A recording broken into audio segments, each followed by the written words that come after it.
Well, thank goodness we finally made it to the Friday. I mean, this is the last Friday of 2016. Well, we do have some issues out here.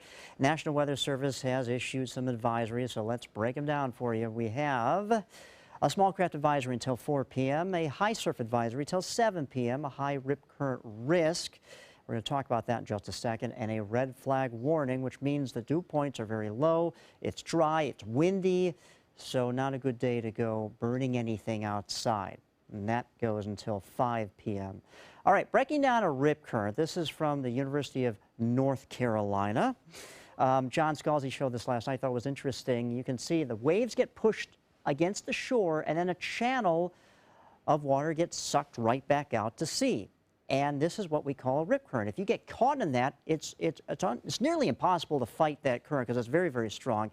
And say if you can create a rip current in your bathtub. We're taking a bath, and you whip the water to one side. You're basically doing the same thing. You're moving that water and pushing it all to one side, but the water on the other side has to go somewhere.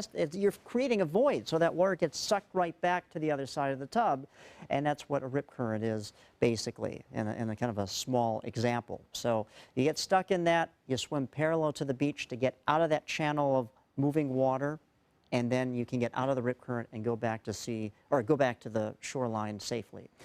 All right, cold front came in last night. Northerly winds now are the story, and they're cranking. 21 miles per hour, sustained winds in Anna Maria Island, 60 miles per hour out here in Longboat Key, 50 miles per hour sustained winds in Siesta Key, and that northerly wind not only windy, but transporting that cooler air from the north. We've been talking about this for days now, and the cold front finally came through last night and dropped our temperatures. 53 is our current temperature right now in Sarasota, 55 in Venice, down to 47 for you here in Lake Placid, 53 in Punta Gorda. So quite chilly. Remember, just a few days ago, our highs actually topped out in the mid-80s.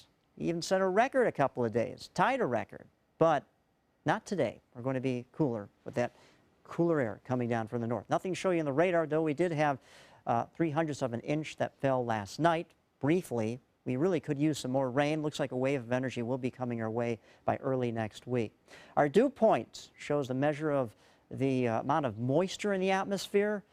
Yesterday, they were in the mid to upper 60s. Right now, in the low 20s. So it feels like Arizona weather as far as the humidity out there. Not much at all to speak of. We will have mostly sunny skies today. And then the winds actually shift as we get into tomorrow and on Sunday. You can see the clouds streaming up from the south. That's going to transport some warmer air into the area. So basically we have 24 hours of this, and then we do rebound. Not a good boating day at all, with seas just kind of on the rough side, seas at 5 to 7 feet. And here you go for New Year's Day, 79, and the rain comes in next week.